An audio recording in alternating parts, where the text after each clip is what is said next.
Escape from New Jersey, it's the SNL Nerds, the show where two comics from New Jersey nerd out about Saturday Night Live.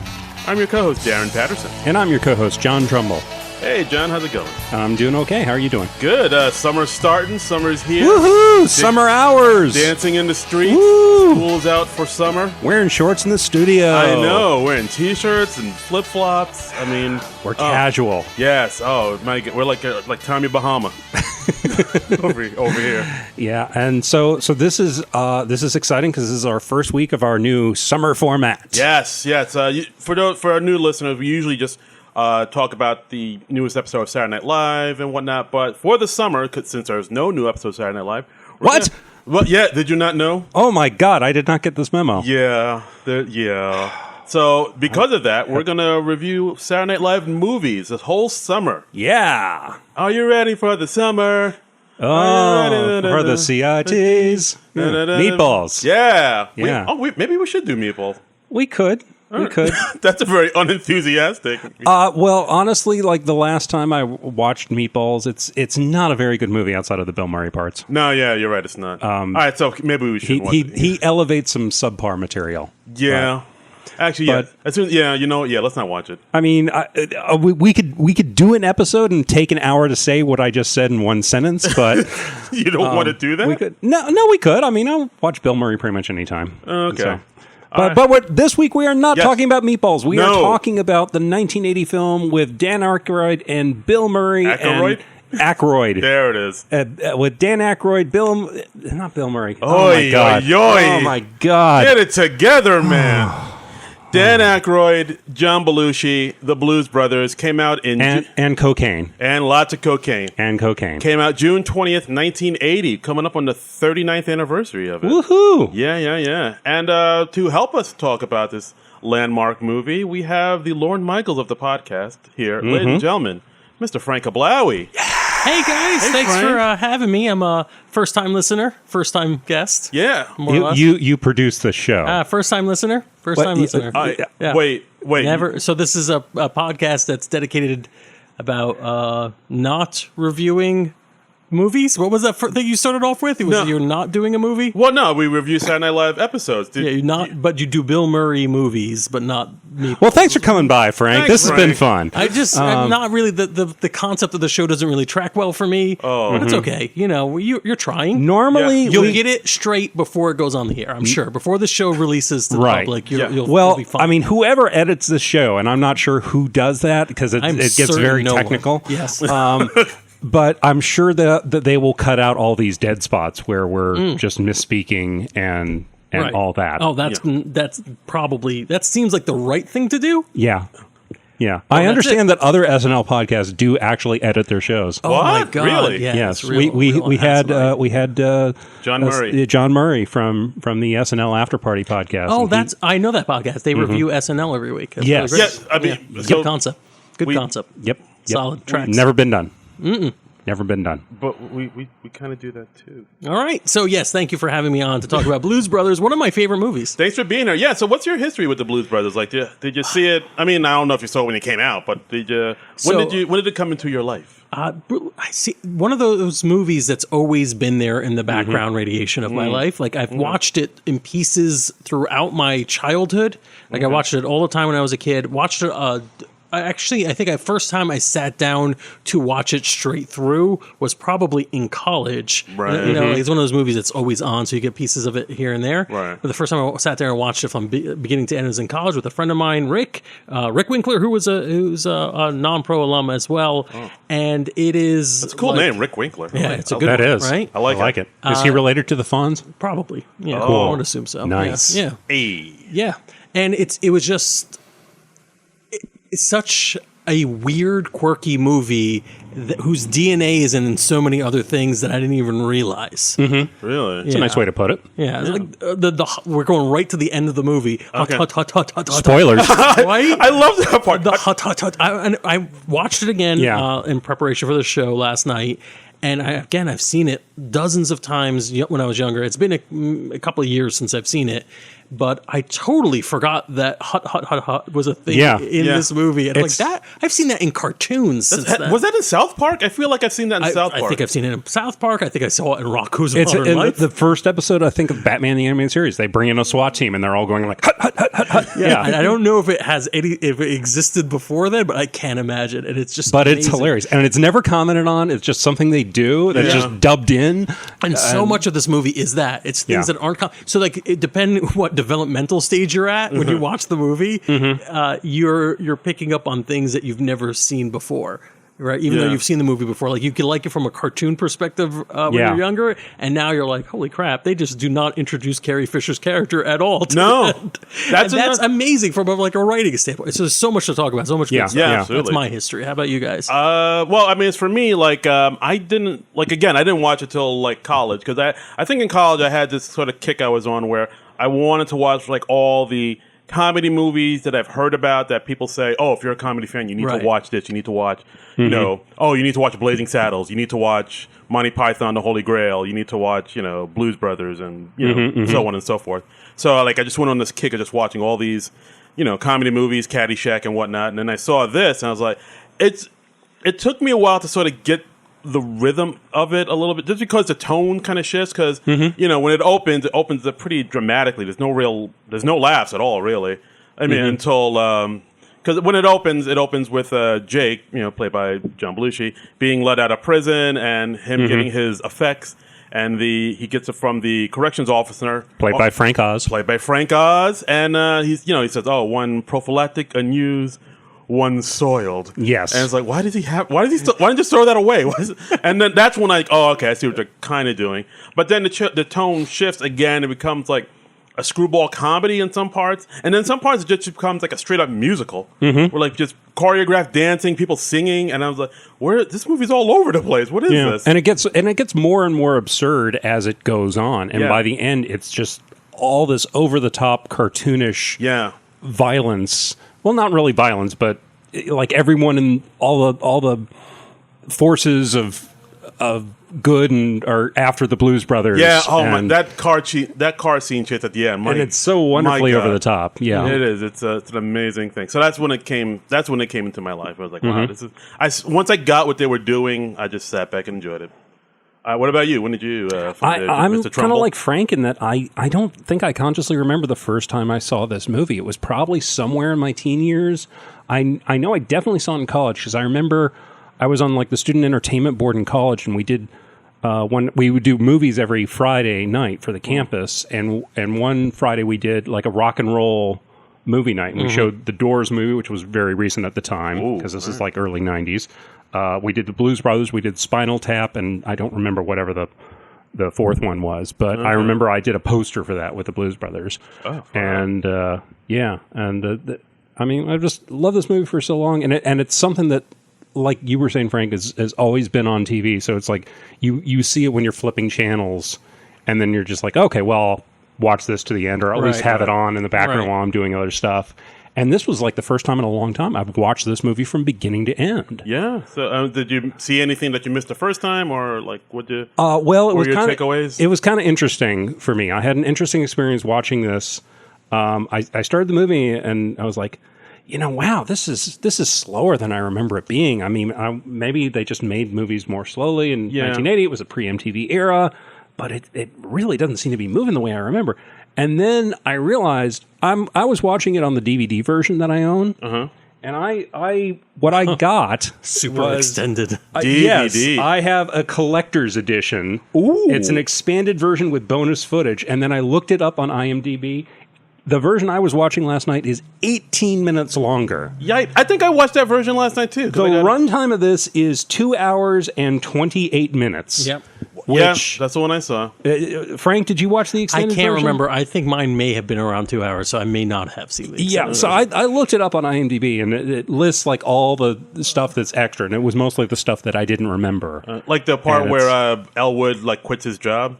Yes. All right, I did see that. I have never seen this before. I guess I don't think I've ever watched this DVD that I've owned for probably going on 20 years. Yeah. Now, Wow. I had never seen or even heard of that scene where Elwood quits his job. Yeah, because apparently, there's two things that kind of struck me with that one, because you see him without his sunglasses. Yes, That was which weird. seems so wrong. It does. Right. Yeah. That seems so, because it takes away all the power of the moment where Belushi removes his Yeah. sunglasses at the end. yeah, I didn't Yeah. even pick up on that. You're right. You're absolutely You're right. killing that.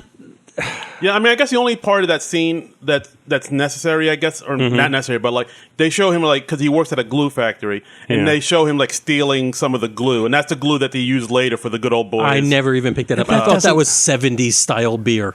I really thought that's a weird beer can, but I guess late 70s, sure. I looked it up. It's oh no, those are aerosol Utterly glue. unnecessary. I never once have questioned where Elwood got the the whole glue. thing falls apart. IO9 articles of the time and would have I been all about. And I have flaws. never once questioned, hey, what's Elwood Blues' day job? I've never Yeah. cared about that. Yeah. There's so many hot I takes don't if this movie wanna were out know. now. Yeah, They'd be but- like, we don't even know Elwood's day job. What's going on? Yeah, and you know, What's wrong with you, Russo brothers? Explain it. The Russo brothers would have directed this if it was out now. Did they have a Yeah. 401k or what is going on and there? the glue thing, it strikes me as there was another scene that was that Aykroyd had written that John Landis cut out, and I think rightfully so, where they're talking about the Bluesmobile, and at one point early in the film, he parks the Bluesmobile near this power station thing, Right, and that's somehow a transformer or something. Yeah, and it somehow explains. It's supposed to explain that the Bluesmobile got supercharged, and that enabled it to do all the super feats we see in the movie. So much better without that. And explanation. John Landis was like, no, it's just a magic car. That's all Yeah. you need. There's and yeah. And in the scene, I watched this scene in the movie last night. There's no dialogue or anything. You don't even see sparks flying to the car or anything like that. It's just he parks it. They get out, they walk out of the car, and that's it. And somehow we're supposed to divine that's the reason. I'm sure it made sense in Dan Aykroyd's mind. But There was an earlier version, and just to get off topic a little bit, Yeah. of Groundhog Day, where there was a scene, I believe, where yeah, like a voodoo? Yeah, somebody curses Bill Murray's character Right. to live his life over and over again. Think of how much worse that movie would be if there was some magical thing, if a gypsy curse, which I think Yeah. may have been a voodoo Yeah. or gypsy curse. it was something like that. Yeah, made him. It was some live woman his he life over. scorned. Yeah. Think of how horrible that it removes all the tension, all the mystery, all the magic. Weirdly Yeah. enough, Yeah. all the magic from the movie would be erased. Wow. Same thing. I think I even saw that. I didn't realize that's what was supposed to be happening with the car, with the transformer on the car. I'm watching this movie. My wife's in there at the very end, going, "What are you watching?" And I'm like, "Blues Brothers." She's like, "Why did that car just flip over?" I'm like, "Blues Brothers." Yeah. I was like, that was it. That's all That's all you need. I mean, it was like in the movie Big. That came out at the tail end of all these other body switching movies where the adult becomes a kid and the kid becomes an adult. And usually there's some convoluted mechanism in place to explain how this happens. And in the movie Big, he makes a wish on a Zoltar machine. And they don't explain it any more than that. They don't explain where the Zoltar machine came from, why this happened to this particular kid or at this particular time. That's all you need to know. Just make the kid into an adult and then just get to the good stuff. Yeah. That's all you need. Absolutely. Well, John Landis was very right to make that change. He was, but then he puts it back in the movie later, and I don't get why he did that. I think so that you could pay more for the extended I version. guess Yeah, so. I guess I was a so. sucker. Yeah. But I was looking at John Landis. He had quite a run in the 80s. Oh my He God, did. yeah. I mean, he did. Well, he did Animal House. He did this. Blues Brothers. He did. An American Werewolf in London. Oh yeah, He and did, he did Trading Places. Trading Places, Three Amigos, Spies Like Us, Coming to America he did. Yeah. And he directed Michael Jackson's Thriller. I was about to say, oh, you forgot his most important. Yeah, that Thriller was Michael pretty Jackson. Did he direct the Bad video too?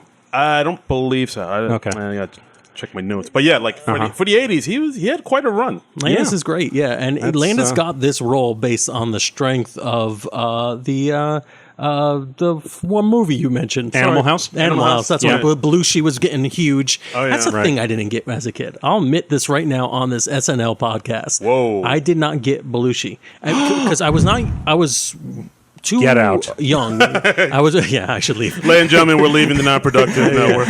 I'm unplugging everything right now. Wait, So like I was too young to have ever actually seen Belushi. What year did Belushi die? It must have been 82. 82. So like I was like 3 or 4. Like there's no way I could have gotten any of that. Sure. And so as a young kid, I've told how important Belushi is, but that stuff goes, other than like the pratfalls and the physical comedy, a lot of it goes over your head. It's not until you get into high school where you're like, oh man, Belushi. Yeah. So like it's weird that watching the movie when you're super young, you're like, okay, this is just one of the two Blues Brothers. Right. Maybe you like the flips, but other than that, it's just for everything else. And then when you get older, you're like, holy crap, this icon of a person. Yeah. And this movie hit at right, I think, the zenith of his career. Yeah. This was the crowning glory of his career. At one point, I mean, the Blues Brothers were so popular. Like Belushi he was on the #1 television show, SNL. He had the #1 movie, which was Animal House, and the #1 album, which was, I believe, the first Blues Brothers album, Briefcase Full of Blues. Wow. Which that's awesome. Yeah. That's a pretty incredible feat. Yeah, and from what I hear, like John Belushi, he had to kind of be talked into doing the Blues Brothers, right? Because he wasn't a blues fan. Yeah, this is what I find so interesting. Belushi's from Chicago, which is this big blues town, right? And Aykroyd is from Toronto, right. or I think originally like Ottawa, and then he went to Toronto for Second City. But he was the blues fanatic who like turned Belushi on to the blues. Belushi was more of a metalhead and he was into like punk rock. Right. And then like Aykroyd was like, you're from Chicago. It's like the birth of the blues. You should be listening to more blues and R&B. That stuff is awesome. Right. And Belushi said like he was getting disenchanted with like rock and roll at the time because it was like disco's big heyday. Yeah. And he needed something new to be turned on to. New wave the was probably... blues were there. Yeah. So that's pretty dope. And so with the Blues Brothers, I guess it started as like they were doing like an opening band for like SNL when like they were doing warm up for a few shows. That's the word. And then they made their debut on air on an episode hosted by Carrie Fisher actually. And cool. That was when they opened up the show with Soul Man, their cover of Soul Man by Sam and Dave. And I mean, that's incredible. I believe I put that on one of my top musical moments from SNL when we did our show about that. Oh, yeah, that's right. And I still think that's a brilliant performance. And, you know, it's kind of funny. The Blues Brothers, they sort of evolved out of a sketch that Belushi hated because they did the Bees early in the show. Bees. The Killer Bees. And Belushi hated wearing the bee outfit where he's wearing the stripy shirt and they had the floppy antenna. The floppy antenna on top. And Belushi hated it because he thought it made him look silly. But one time they did a cover of the song King Bee, or maybe it was an original song. I don't even know. Okay. But he was like wearing sunglasses in that, and the Blues Brothers kind of evolved out of that. Huh. So if they hadn't done that sketch that Belushi hated, maybe the Blues Brothers wouldn't have come to be. Who knows? Come to be. Oh, I see what you did there. Let's just smugly enjoy that for a while.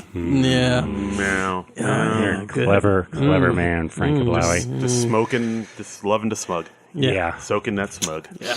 All right, so, as far as the movie goes, I mean, it's pretty simple plot. It's basically, so simple. That's my favorite part. Go on, please. I mean, the characters are simple characters, not too much depth to them. They're just two guys that really love the blues, and they do some illegal activities from time to time. I mean, the movie opens with Jake getting out of jail, like you said, and then they go to the orphanage where they grew up. Yeah, they visit the penguin. And they visit the penguin, the head nun there, and they discover that the orphanage is due to close due to back taxes. Right. And they have to raise $5,000. Yeah.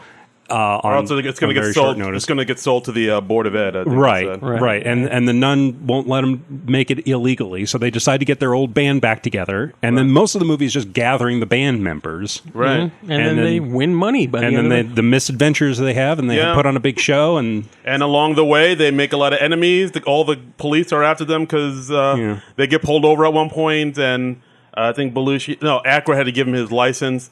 And it's suspended. It's suspended, so arrest this man immediately and impound the car. Yes, and then of course he speeds off, and the cops chase after him. We could even list the enemies they make along. Well, actually, before we get off the real victory is the enemies they made along the way.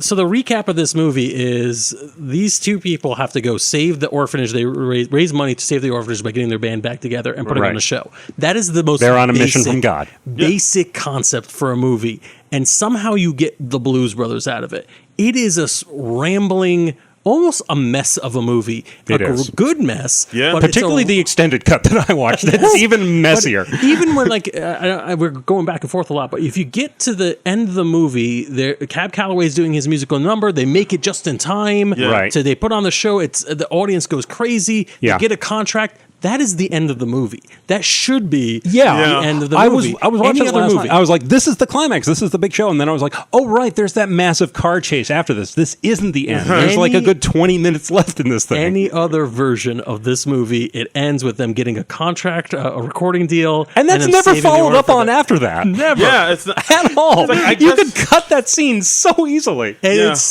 instead of that being the end of the movie, to the movie's genius, Mm-hmm. it goes on to like, well, no, they have to cause infinitely more money damages Yes. than the $5,000 they owe. $5,000, that's even genius. Yeah. We need $5,000. Let's spend millions. Yeah, yeah. Millions on cities just blowing up buildings and Yeah. car accidents. Right. And it just goes on and on and on. And every time it's the Peter Griffin trip and hit his knee joke in a way, but like to the nth. Instead Yeah. of making but for like for a full minute, it's 20 minutes of just boom, boom, car accident. And they set a record for like the number of cars they wrecked. yeah, they wrecked 103 cars during this filming. I can't believe it's only 103. Yeah, but I mean, That then, seems low. well, from what I've read, it was a world record until it got broken by this movie called The Junkman in '82. They wrecked 150 cars. Oh. Then that got broken in 2003 with The Matrix Reloaded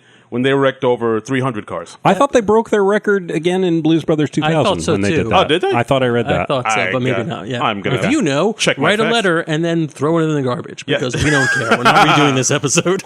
Wow, shots to snail mail. Yeah. Well, in theory, are going to cover Blues Brothers 2000 at some right. point, so maybe we'll tackle Yeah. this question again then. Yeah. Send that message then. Oof. Yeah. But yeah, so it's just an amazing, like the concept so simple that they make it so complicated, and it's wonderful. Can we list the enemies they make along the way? Absolutely. Please. Let's do this. This is going to be fun. All right, so it's The cops, first of all. So There's it's- Stephen Williams from 21 Jump Street.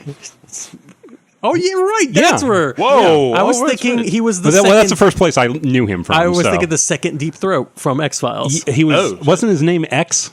Maybe. Yeah, Yeah. probably not. Also Yeah, Deep he was Throat. like Mulder's informant. Yeah. Yeah. So it was the cops, John Candy's character, Mr. Mercer. I guess he was, Right. was Orange whip. Orange whip. 3 orange whips right here. That was improv, right? That was. That And was. the guy who left to get the orange whips is also improv. Give that guy a raise. Yeah, Oh, man. absolutely. There's the mystery woman, Oh yeah. Carrie Fisher. Carrie Fisher. And it's so amazing for me to think this is Carrie Fisher after Star Wars. Yeah. Carrie Fisher in this part with not a whole lot of dialogue. She's got like one speech, and that's pretty much it. Yeah.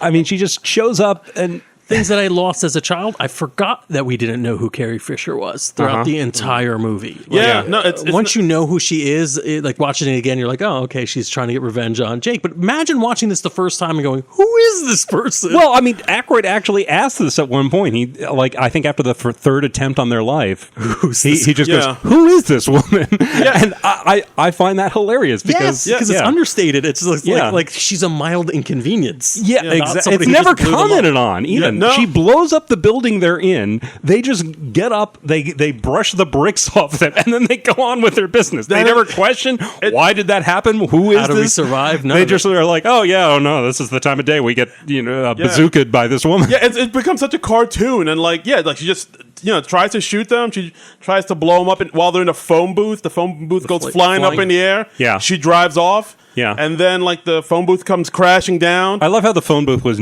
right next to a propane tank. By Yes, the way, yes, that's hilarious. as you do. Yeah. And then the booth comes crashing down. All the quarters go around, and first thing Elwood says was like, "Hey, there's like $7 worth of quarters around here.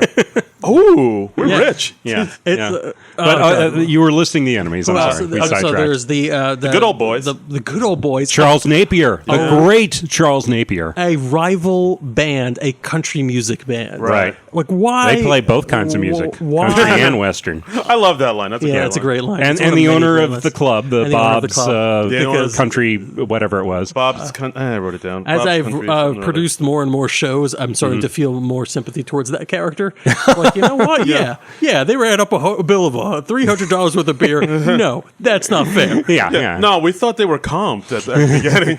Yeah, I mean, we weren't charged for the first round, so We thought it's like, all right, let me go back to the band and just get the money. Start the car. And he's just writing out the traveler's check on the dash. I'm gonna co-sign it. Don't worry, just stay here. I'm gonna get in the car so I can run. Explaining the system by which they fill out checks. Yes. Then the I think the final villain, the most I guess the one that ages the best and the worst, the Illinois Nazis. Henry Ooh. Gibson. Oh my God!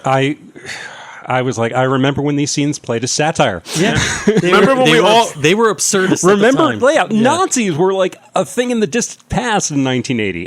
Remember when we all agreed Nazis were bad? Remember that? The multicultural crowd that was booing the Nazis, because they were still people who would protest occasionally, but they were lunatics, right? Yeah. And I was just like, wow, this takes me back to a better time. Yeah. But amazingly enough, there's like a throwaway line of dialogue in the Illinois Nazis' first scene where they say like, oh, they won their court case and they won the right to demonstrate. Yeah. That was actually based on a real court case. In Illinois. So that was actually sort of an in-joke. I'm trying to. Yeah, it's not as it if... wasn't that. It was like 1977, something like that. Yes, so Nazis and the KKK and a bunch of these groups that do they win court cases so they could demonstrate and people come and boo them. The the Baptist Church people. Not the Baptist Church, but the specific one. Westboro Baptist. Westboro Baptist Church. Yeah. So if you're a regular Baptist, write a letter to us, but don't mail it. Yeah. Those people have always been an issue, but they've never been this powerful. Yeah. And in this case, it's just when Jake and Elwood drove into the Nazis, I'm like, you know what? and run them off the bridge. Yeah, they all dive off the bridge. This is way too topical. Yeah. 1980s movie. I found the reference on the IMDb trivia, and it was actually a case in Skokie, Illinois, where the National Socialist Nazi Party of America planned a public demonstration, and Skokie is apparently a heavy Jewish population and had, at that time, a large number of Holocaust survivors. Wow. After the local governments provided various impediments to the Nazis' march, they eventually took the matter to the Supreme Court, which led to a 1977 decision, Nationalist Socialist Party of America versus Village of Skokie, in favor of the Nazis' First Amendment right to freedom of assembly. The group subsequently did hold several Nazi rallies, but in Chicago instead of Skokie. So they were actually commenting on a fairly topical event at the time this movie was written and shot. So I did not know that. The more things change, the more they stay the same. Yeah. And by the way, the name of the Nazi group. All right. I don't remember the exact name. Do you have it, Darren? American Socialist White People's Party, which the acronym ASWPP, which is Asswipe. Asswipe. It spells out That's asswipe. Which amazing. Never commented on, That but is just amazing. a nice subtle Oh thing. my god, that's so good. That's so That's good. great. That's so, quality hey, writing. Kudos to you, 1970s Dan Aykroyd, for Yes. showing the Nazis what for. Brief aside, 1970s Dan Aykroyd, hot. He was a handsome man. He was a handsome man. Engaged to Carrie Fisher. Yeah, well, all right. John Belushi fixed them up. Oh He my says god. he said that Belushi came over to Aykroyd's apartment with Carrie Fisher and then passed out on the couch. He said this was Belushi's version of a blind date. so the two of them, and they eventually got married or got engaged. They didn't ever get married. But well done, Belushi. Way to look out for your bro. Nice. Yeah. Nice. I'll just bring a woman to your house and pass out. Yeah, that's Yeah. good. It's like smooth. It's a modern day Cupid. Yeah, exactly. And there are all sorts of fun stories about they were desperately trying to keep Belushi clean during the shooting of this movie. And Carrie Fisher was one of the people trying to keep Belushi clean. Yeah. Now, when you have 1980 Carrie Fisher trying to get you to stop using cocaine, you perhaps are using too much cocaine. That's quite a bit. That's a wake-up call right there, where Carrie Fisher's like, yeah, maybe you should scale it back a little bit. But then again, I heard that Aykroyd said that cocaine was... everybody was kind of all coked up, and so much so that it was included in the budget. Right, they were doing a lot of night shoots, and the cocaine helped them stay up all night. I don't have the records on this, but I'm relatively certain that at one point, cocaine was questionable whether it was addicting because I guess biologically, I don't know whatever the reason, and was socially much more acceptable, in like the late 70s and what have you. Or at least, well, I mean, Belushi's death really turned a lot of people around on that. I was skimming through the Live from New York book this morning to look for little bits of trivia we could include on this episode, and Tom Davis was saying that after Belushi died, I mean, a lot of people just stopped using drugs like cold turkey after that. And Tom Davis was saying, like, I couldn't smoke grass openly anymore, like in the offices or anything. It was just frowned on. Like so many people, because Belushi's death just really scared a lot of people. They didn't realize that drugs could be that serious, that fatal. But that's another thing you don't think, like, it doesn't, like, we never realized drugs would be bad for us. Drugs are supposed to fix everything. I mean, I'm amazed that after this movie they had enough cocaine left to have the 1980s. Yeah, I don't understand how there was enough left over. Where'd all the cocaine go? We're out of cocaine. Yeah. All right. I guess we should also talk about like all the musical performances. I mean, if we must. Yeah. Sure. I mean, dude, they make up 90% of the movie. This movie had James Brown, it had Aretha Franklin, Ray Charles, John Lee Hooker. In speaking roles for the most part. Yeah. All those people. Cab Calloway. And you see Shaka Khan in there for a little bit. I mean, this had... Where's Shaka Khan? She's in the choir. And when James Brown James Brown plays the preacher, Reverend Cleophas, I believe his name is. Yes. And great name. You see Shaka Khan is like the lead choir singer. Interesting. Yeah. I did not realize that was Shaka Khan. This is not a period of time where like mainstream audiences would know most of these singers. I mean, it depends what you mean by mainstream. So this is like a very British film. Yeah, white. Yeah. Effectively. So it means white. Yeah. At that point, especially. So you've got a bunch of people who are stars in their own genre, but no one believes, or no one who's making these movies believes they can front a major motion picture, right?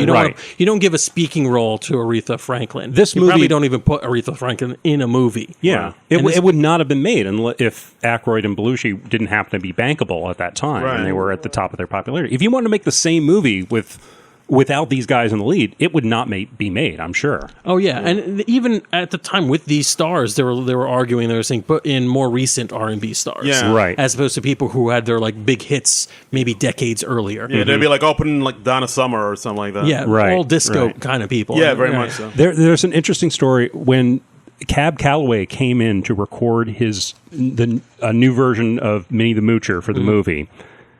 He was disappointed because he had apparently just cut a disco version. Oh. And he was like, we're not going to do that? We're not going to do the disco version? This is like what I did 5 decades ago. Yeah. And they were like, yeah, that's what we want. But apparently Cab Calloway had recut Minnie the Moocher for every musical trend in the decades since. For him. So there's like a new wave version of Minnie the Moocher. I don't know. It's still happening somehow. I haven't looked up the disco version of Minnie the Moocher. I don't know if it's out there somewhere on the interwebs, but... It is like a techno house mix version, I hope. Boggles the mind. Oh my God. That's awesome.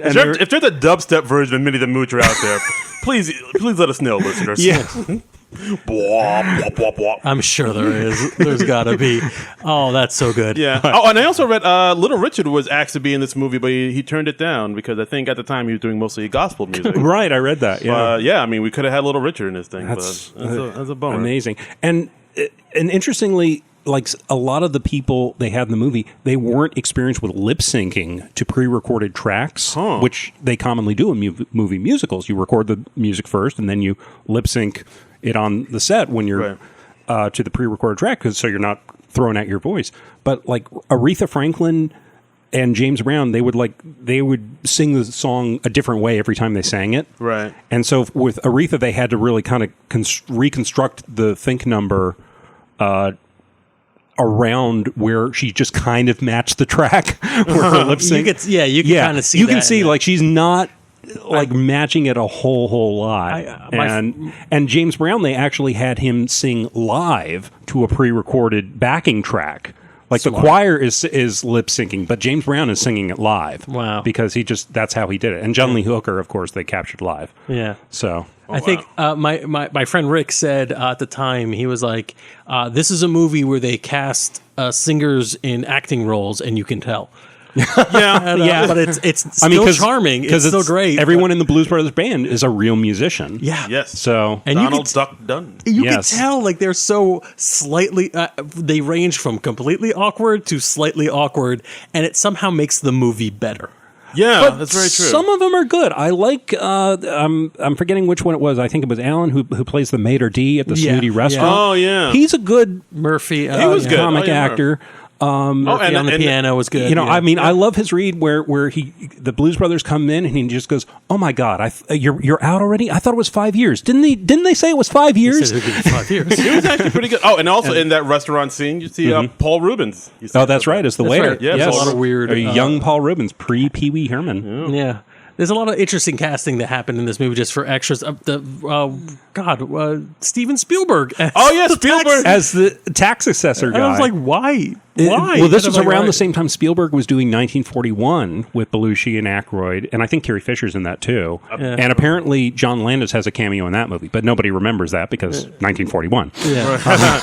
Yeah. Ooh. Should we review that? No. Okay. All right, done. Yeah, it's. I've never seen it, but I've heard I've stories. seen it once, and it is not good. Oh. It could be interesting to watch and detail all the ways that it's not good, but Maybe not. we're going to watch a lot of bad movies, my Yeah. friend.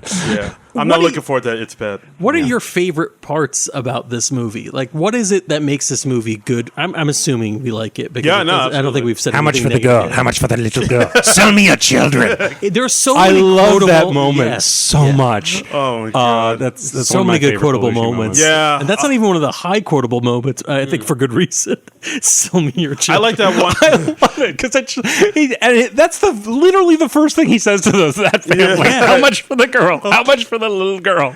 Yeah, Sell me your children. I like his reasoning for not calling the police, even though that is definitely what they should have done. Right. You can't call the police. I'm out on bail. No, I'm out on parole.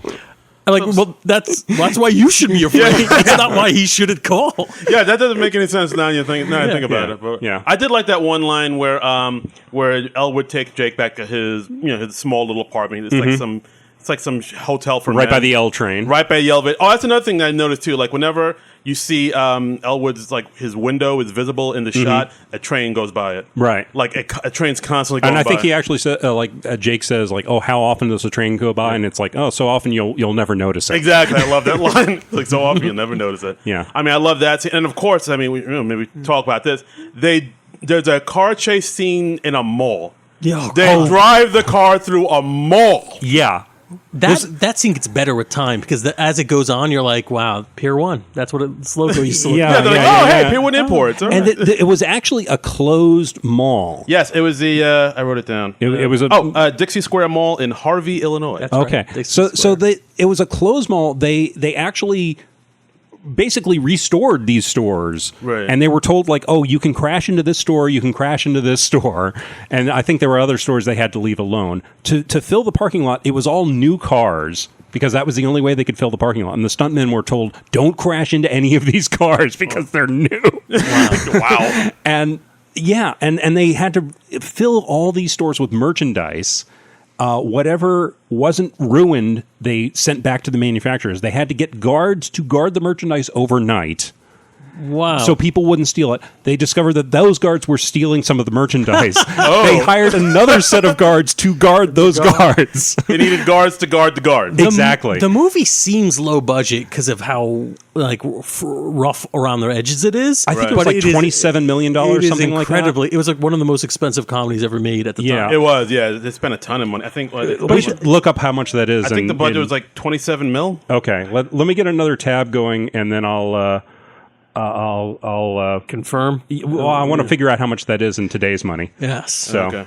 Yeah, but there's just like because of the acting from the musicians, because of the rambling, non-coherent plot at times, because of the lack of payoff for things, Yeah. which it seems like it's a amateurish attempt at a movie, but instead it's just like this absurdist genius movie. I think one of my favorite lines. What's one of your favorite lines? My favorite line is probably it's however many miles to Chicago, and it's dark. We're wearing 106 miles to sunglasses, Chicago. right? Yeah. That's great. It's iconic, and there are millions of great lines in the movie. But my favorite thing about the movie, having watched it all the way through just last night again, is how absurd everything is, yet still how much of it tracks. How much of it makes sense, even though it is insane. Yeah. There is a logic to it. Yeah, so Carrie Fisher, for example, they never explain who she is throughout the entire movie. Yeah, until like the very end. Until the very end. They don't even give her character a name. She doesn't have a name. No, she's like the woman or something like that. The girl that Jake left at the altar. Right. And then he has this very quotable line of dialogue with her. They look at each other's eyes. They hug and kiss. He drops her in the mud and leaves. Yeah, it's like, all right, let's go. They're so, that doesn't, that shouldn't have stopped her. But it does, because that resolves her scene. That's it. Yeah. All the police officers who finally cornered the Blues Brothers in the music hall decide, I've never heard these guys sing. Let's let them perform. Cool So stupid. It's like, why? Great that you did it. Yeah. Perfect decision. But why? Yeah. It does work. The country music, why did the band chase them down? The band didn't do... They were screwed out of a gig. I guess they were screwed out of a gig, yeah. And they sabotaged their big... their RV vehicle, yeah. Well, that's after they were. That's after they had already been committed to going to there and just staring and pointing at them while they're performing. Yeah. I'm like, what's happening here? Yeah. It's beautiful because all these ridiculous moments add up to something that's like, yeah, that makes sense. Even when for some reason they're going off that bridge, the unbuilt bridge with the Nazis following them. Right. One Nazi backs off and decides not to do the bridge. They go a different way, and then the Blues Brothers hang over the cliff. Then somehow reverse back, flip over. That never made sense to me. Never makes sense. Oh, the physics of it are...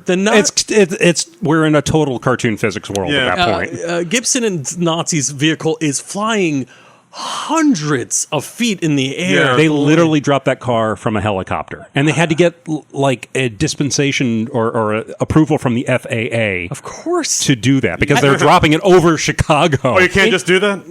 Interestingly enough, if you had told me that was a Matchbox car and a special effect, I would have believed it. So good for them. Why didn't they do that? By the way, I just went on an inflation calculator site. The $27 or $27 million that the movie cost in today's 2019 would cost $83,735,388.35. Oh. So, yeah, expensive movie. Yeah, I would say so. I'd say so. The building crashes into the pavement, and then for some reason, the other Nazi car that had left minutes ago falls into the same hole. Why? Because good resolution. Because they were done with the Nazis. Yeah. And that was it. And it was the whole movie for me. And it is literally the last we see of the Nazis. Yeah. It's brilliant because it doesn't have to do any of the things it does. It just chooses to, and it works. Cab Calloway changes costume in the middle of his song. Oh, As he yeah. comes back, he's back into his original outfit. Right. My wife, who had seen it, just stepped in, like she was in and out. She was like, "Why did he change?" I'm like, "Because he's Cab Calloway." It's magic. It was just a neat, surreal touch. I mean, I like that. I enjoyed that. I loved it. That's great. So good. It was the choices they made. It's somehow they made all the right choices. Yeah. Yeah. I think that once they decided to just sort of go with that tone of just like, like not to explain too much of like all the odd thing that can't be explained. Yeah. That it's the Blues Brothers world. It's just like this is how things work there. Yeah, this just happened, and hopefully you'll find it charming enough to overlook it, let it go. Yep. Like a car can backflip over another car while a car full of Nazis jump off a cliff, and the Nazis tell each other, "I've always loved you." Yeah. I just thought of another couple favorite lines for the movie when they go into the restaurant that. Chez Paul, the fancy restaurant? that Matt Murphy is running with Aretha Franklin. Oh, the soul food place. The soul food place. And Dan Aykroyd, Elwood, he just orders plain white toast. Yes. And then Jake orders 4 fried chickens and a Coke. And she says, "Do you want wings or legs?" And he says, "No. 4 fried chickens and a Coke." Which I can totally see John Belushi That eating. is his signature meal because Murphy's like, Elwood. yeah, Elwood. he knows them from He the knows orders. their signature Exactly. It's like there are two guys out here look like Hasidic. Yeah. Hasidic diamond merchants. Diamond. Very specific. And I'm like, Yeah. all right. Also tracks. And it all tracks so well. It all tracks. And I love that they just like sit there at the counter just grimly watching during the think number, and then they just join in dancing for like a verse, and then they go back to the counter and just sit there solemnly again. Yeah. And it doesn't make sense, and it does make sense, and it's great. What is your favorite musical number in the movie? Do you have one? Could you pick if you had to pick one? Jeepers. I mean, I do like the closing number where they get together and they sing. What do they sing? Give me some Jailhouse Rock? Or? Yeah, no. Jailhouse Rock was good too, but the one at the Palace where Steve Lawrence put them up. Yes, they're the promoter. Where they sing "Somebody to Love" and "Sweet Home Chicago." I dug that performance quite a bit, and I'll say the Ray Charles performance, the "Shake a Tail Feather," where people that's a good one. People are just suddenly dancing in the streets. Yep. Like out of Even nowhere. the little girl. There's this adorable little girl who's doing that. Yeah, the Ray Charles blind jokes. The one he opens fire on the kid who's going to shoplift. Yeah, right. And the one out of nowhere. Dude, he puts the poster back upside down. He put the poster upside down. Yeah. It's like pick a joke to make with this blind guy. Yeah. Can he see or can he not? Like he somehow knows when a kid is about to steal a guitar, right, and shoot at a child apparently, but he put not hit the guitar. Yeah, not hit the guitar either, or the kid, or but he also puts up posters upside down because he's blind. Yeah. What about you? What's one of your favorite performances? That's a tough one. I don't know if I have an answer. Frank, do you? I think Minnie the Moocher is probably my favorite. Cab Calloway is one of my favorites. That's a good one. I like every different version of that song is amazing. I did find a dubstep version, by the way. When? Just now? Just now on the phone. I could play it if we dare.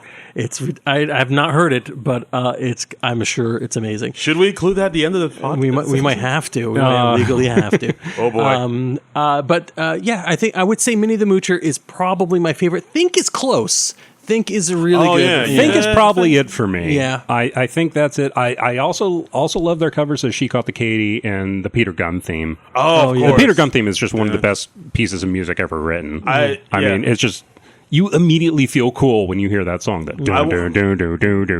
right. Just that bass line. I want that music played anytime I'm walking down the street or driving, or just anywhere, like walking into a laundromat or something. It's the Human Jaws theme. Yes. Absolutely, absolutely. It's really good. It's great. And I'll give a tip of the hat to when they're playing at the country place, the Bob's Country Bunker, and they're doing Rawhide. The theme from Rawhide. Yeah, because they're get 'em up, move 'em up. Yeah, because they're trying to do some give me some love, and then the country people are not having it, and they throw beer bottles at them while they're behind chicken wire. Right. No, see, you're not doing justice to that scene because they first see the chicken wire and they're like, chicken wire, and immediately the band's like, oh no. They perform a blues song and the audience doesn't like it. They throw bottles of beer at them. Right. They switch up to country music, and in celebration, the audience throws bottles of beer at them to show their approval. It's literally the same thing, and I'm watching this going, this is amazing. This is just amazing. It cues the same thing. The bottles of beer being chucked at the chicken. Either way, you're getting bottles of beer thrown at you. Right. It's just joy or sadness. That's how they express themselves. You see them having an ominous feeling from the chicken wire. I always took that as just confusion. They didn't get why there was chicken wire there. Possibly. But like Jake is like such like a slick talker. He's like, that's just a normal thing. Yeah, sure. We'll just set up. We'll be fine. And then, of course, they do Give Me Some Love, and they get beer bottles thrown at them and booze. And then they do Rawhide, and then they get beer bottles thrown at them. And they do Stand By Your Man. Stand By Your Man. Which apparently those are the only two country songs they know. I guess. Because it ends with Rawhide. They end with Rawhide. So they were presumably just playing Rawhide over and over that night. That's what I read for years. I don't know about that. It could be that there was other songs in there and they just closed out. I like the idea that they just are constantly playing Rawhide. And everybody was just as happy. And and the owners is fine with that. Yeah, it's like, they're doing it on a loop. That's cool. We play both kinds, country and western. That's another great line. I like that line. That's another great line. How much beer do you think they drank to make up $300 worth of beer? In 1980 money? How much was a beer in 1980? I don't know. Like I would say a bottle's like probably $4, $3. Oh, I don't think so. It's a cheap beer. I think much less. I think It would be $1. like $2 or under. Yeah. Really? I think. Yeah, In 1980? If you know how much a beer cost in Illinois in 1980, write us a letter. Yeah, right. Tweet at us. Anyone who was of drinking age in 1980, or even if you weren't, if you were an underage drinker, Send us a going to the bars. Send us a self-addressed stamped envelope with your social security number. And we'll, read it on the air. Yeah, your ATM pin, all that stuff. There was a line I missed that's like kind of a subtle joke, sort of a subtle SNL reference, and I don't know if this is in the theatrical cut or if this is just in the extended cut that I was unknowingly watching. But when they're all in the sauna with Steve Lawrence, Yes. and they tell him we need $5,000, and Steve Lawrence says, 5,000? What do you think you are, the Beatles? And I remembered, isn't that like the amount that they offered the Beatles on SNL, or was it like 3,000 or I thought it something was like 3. that? Okay, I was thinking it was a reference to that famous Lorne Michaels offer that he wow. made on the show, but I didn't look up that sketch. I didn't think of it. No, I'm pretty sure it was like 3,000. Okay, if the amount is different, then I'm the dumbass. But Trumbull. okay, but I Trumbull love is a dumbass. Send us a letter. Send us a letter regardless. But I love the gag at the end where, like, for that whole scene, you think it's just Steve Lawrence talking to Jake and Elwood, and then Yeah. at the end, he's just Yeah. like, "Come on, guys, let's go!" And then like all 8 band members, Yeah, they are in towels and they Apparently just the get whole- up and leave. And even while they're in the sauna, Jake and Elwood, they don't take off their hats or their sunglasses. Nope. Just hat, sunglasses, towel around the waist. Yep, that's the beauty of it. Wow.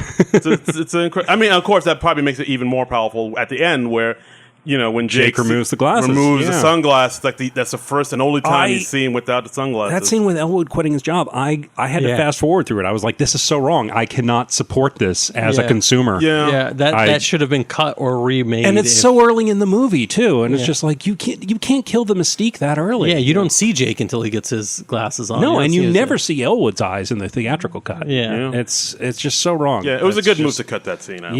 Yeah, absolutely. I mean, Absolutely. everybody needs an editor, and Yeah, oof. like so often, I used to really like director's cuts and seeing deleted scenes and stuff like that, but now it's like, yeah, usually that stuff was cut for a reason, and everybody needs an editor. Yeah, I think know? there are very special exceptions where you're like, I would like to see what the original artist intended because there was so much meddling. Yeah, But I mean, if there wasn't really, and there is, I don't know how much meddling they did not keep them on budget. So I'm No, not sure if there no. was that much meddling. yeah, from Universal. supposedly like an executive came to the set because they started shooting, I think, before they had a budget, and somebody was like, "Oh, the budget's like 17 million," and John Landis was like, "I think we've spent that already." Sounds about right. Yeah. We're going to need... But, I mean, we're going to there need a bigger budget. There is no reason for a Blues Brothers movie to be nearly 2.5 hours. No. It's But like it works. They use every bit of the every part of the final- buffalo. Yeah, basically. The moment the one of the climaxes of the movie when they're all trying to pay the taxes, which is a scene that you may arguably don't even need, right? They could just Yeah. say, "We have the $5,000, we're Right. good." Right, End of right. movie.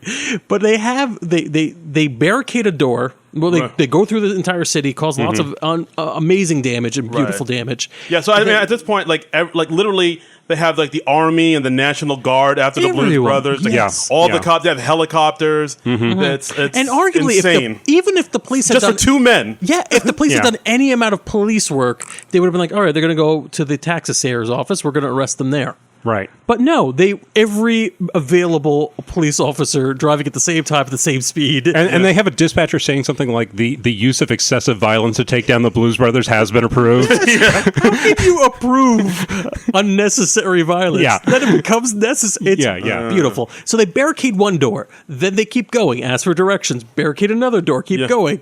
Barricade a third. But the third door is barricading the scene. I'm like, It's literally like do a we- wastebasket in front of the door Yeah. and 2 chairs and then a bench on top of the 2 chairs. In the Yes. waste. It's the worst barricade ever. And it's the third in a row. Yeah. And I'm like, why are This we would spending delay this much someone time? for like maybe 2 seconds. And then they get to the door and there's a sign saying, "I'll be back in 5 minutes." Yeah. Right. And it's just them just waiting while fucking like the entire city of Chicago is after them. And it's Steven Spielberg eating his lunch, and he's like, "Oh, do you need some help?" And they say in the movie they're going to the tax assessor's office right when they open, so they're going at like presumably 9 a.m. Yeah. Yeah. And So why then- is he eating- This guy's but eating Spielberg's breakfast. broken for lunch. that should be breakfast if you think about it. Yeah, and like even there's like when the everybody comes after them, there's like there's a fire truck there. There's like firemen busting down the door with axes. I love the policemen. They stop at the information desk and they're like, "Excuse me, did two men like dressed in dark suits and sunglasses come by here and ask for directions?" And he's like, "Yeah, I sent them that way. Thank you." And then they all go screaming off. Just an angry mob. I like the huts when they're rappelling down the side of the building, and it's kind of like atonal. There's like two of them, so there's like hut. It's like very quiet, reserved, and then the camera widens the shot, and you get hut. It's like three or four of them. It's just ridiculous. So I do have a question. Sagittarius. That might happen for the rest of your summer series of doing the SNL movies. It's hard to turn a sketch into a feature-length movie. Right. And this is a weird sketch to begin with, this musical sketch, this musical comedy sketch, which is basically just them singing and maybe absurdist Because it's not costumes. like they establish anything about their personas or their personal histories or anything like that the on the songs show. aren't even joke songs, right? Like that happen later on in They're SNL singing. season. They're genuinely singing these songs. At most, it's their performance is ridiculous, and these are two white comedians we know, so that's the funny thing, maybe. How does this movie, perhaps the first theatrical SNL movie, how does this deliver on the transition between sketch to film?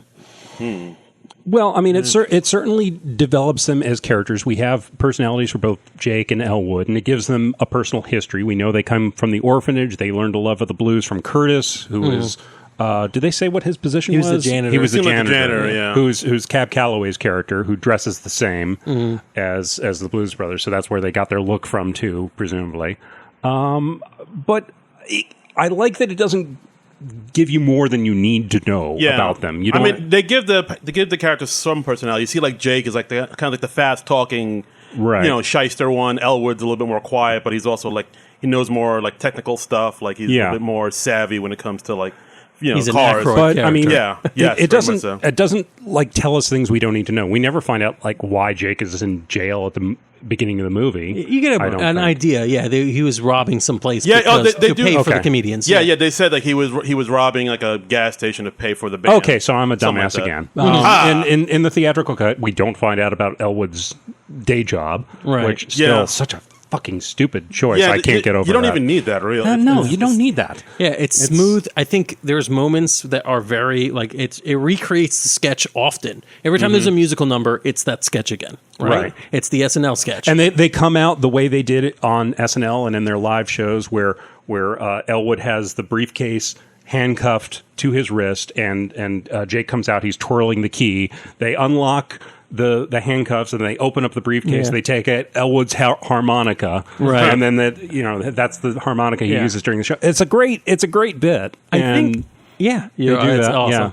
I think it's a lot like Wayne's World. I think if you do Wayne's World eventually, that's our next one. There's a similarity in which case Wayne's World is these people on a public television being weird, right? And putting on a not so great show, right? And the movie is about how these people are doing that, how they're putting on what happens to them off air.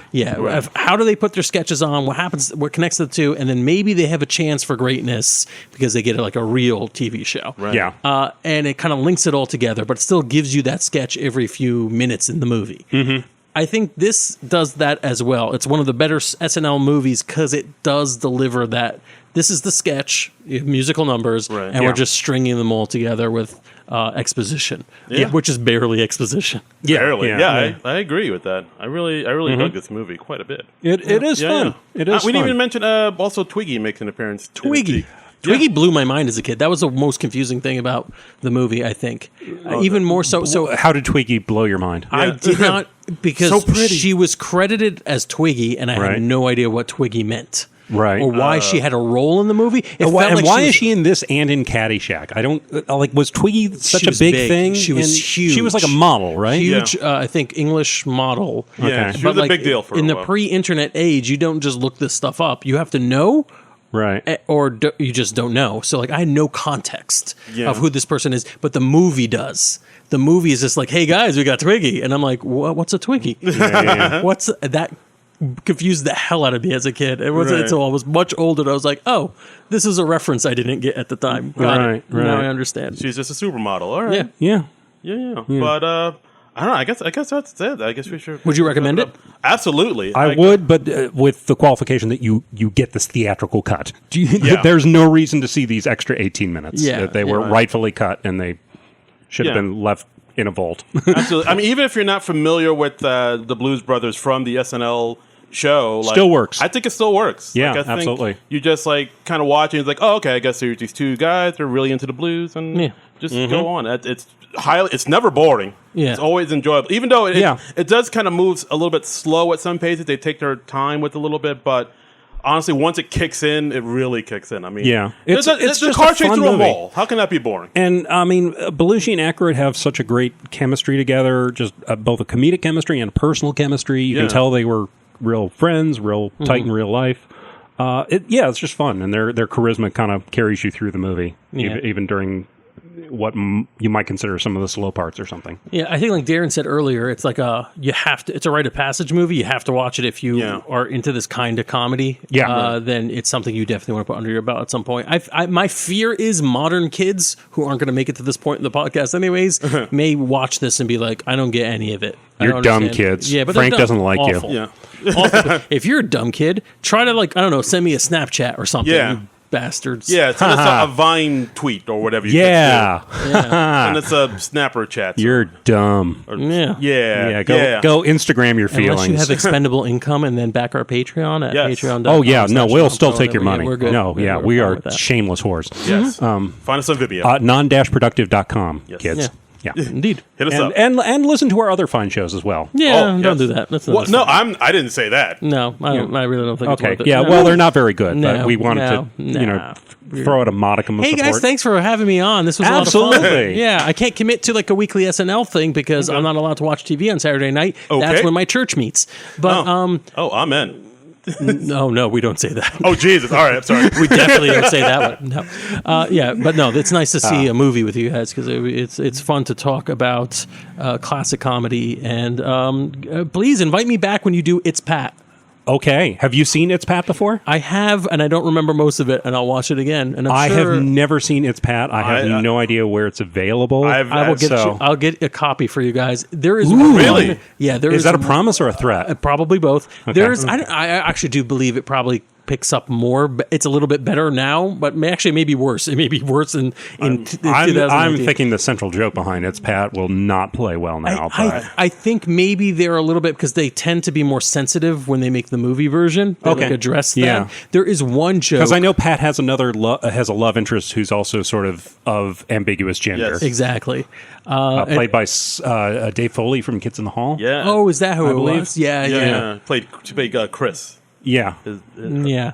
There's one. I don't even know if I want to spoil. We're not going to talk about it, but if I bring it up, if I find it, then I will make you watch it on VHS. Yeah, That is something to look forward to. Yeah, I haven't seen it either, and I maybe. was like, I know it's just like streaming somewhere, but you got like pay to rent it. I was like, do I really want to pay for this? I'm not going to pay for any of these movies if I don't have to. Well, since you bought that DVD 20 years ago. Yeah, well, I mean, Just gonna Blues chase- Brothers was a movie I liked. So, Yeah. I mean, most of these movies, as I realized last week, I have not seen. yeah, this is all going to be new for you. I have seen Wayne's World. I've never seen the Coneheads movie. Don't think I've seen all of Wayne's World 2. Definitely haven't seen It's Pat, Stuart Saves His Family. Seen bits of Blues Brothers 2000. I have not seen A Night at the Roxbury, although there were some stories that broke about A Night at the Roxbury. Oh, that episode. When we when we review that, we're gonna, We'll talk about that. we're going to tell some tales out of school. Superstar I've not seen. Ladies Man I've seen bits of, I think. Ladies And, Man's all right. MacGruber, Darren swears by it. I have MacGruber not is seen legit. it. So this Sounds good. is going to be interesting. It's mostly I'm going to be coming to most of these fresh. It's going to be a hot summer. Yeah, I'm looking at Blues Brothers. Estimated 27 million budget. Worldwide, it made $115,229,890. So that's just theatrical, not like home video and all that. Right? it doesn't say. It doesn't break it down I on think it is. Wikipedia. I think it it is says just- box office revenue, so Yeah. I'm assuming that's Yeah. theatrical. That would be original theatrical. I have Probably. the USA gross was like 57,000. Yeah, Or sorry, 57 million. Not thousand. Good lord. Yeah, when Yeah. Landis releases the 3D version on IMAX, it's Sure. gonna be legit. Well, that's something to look forward to, I guess. The Blues Brothers universe. Oh my It's gonna god, be- the Bluesiverse. But let's see, we have a few other odds and ends. We haven't gotten any new reviews on iTunes yet. Please rate and review us on iTunes. That really does help us out. If nothing else, it gives us something to read at the end of the show. But we had a nice thing on the Twitter. We had Jordash Dewan Jordan, which I love that name. What a name. He writes, I feel like the SNL Nerds Show really fills in my blind spots for retro SNL sketches that I either forgot or never saw. And he has a link to the Liev Schreiber Invest Brothers sketch from That's this a great season. sketch. That was one of our favorites of the year. So that was, so thank you very much for that, Jordash. We Thanks, appreciate Jordash. it. And you can follow us on Twitter at SNL Nerd Show. We also have individual Twitter accounts. Yeah, you can follow me on Twitter and Instagram at Darren Credible. That's DARIN Credible. And you can follow me on Twitter at Trumbull Comic. And I'm not going to spell that for you. Look at the show notes. Yeah. So Figure it out. And you can also follow us on Non-Productive.com and contribute to our Patreon there. Yeah. And anything else? Do we have any plugs we got coming up? No. Nothing going on. I mean, actually, no. I'll be doing a show in Suffern, New York on Thursday, June 6th. So come on out to that at the Rhino Comedy Club. So Cool. So aside from that, that's all I got. All right. So next week, I believe we are going to do Wayne's World, which was the big hit of 1992. That was such a huge hit. So I mean, Maron. that's going to be interesting. So I haven't watched that movie in many a year. So It's been a while since I've seen it. I can't wait to revisit it. to dive into that baby again. All right. So until then, we'll see you. See you guys. This has been a non-productive media presentation. Executive producer Frank Hablawi. This program and many others like it on the Non-Productive Network is distributed under a Creative Commons Attribution Non-Commercial No Derivatives license. Please share it, but ask before trying to change it or sell it. For more information, visit non-productive.com.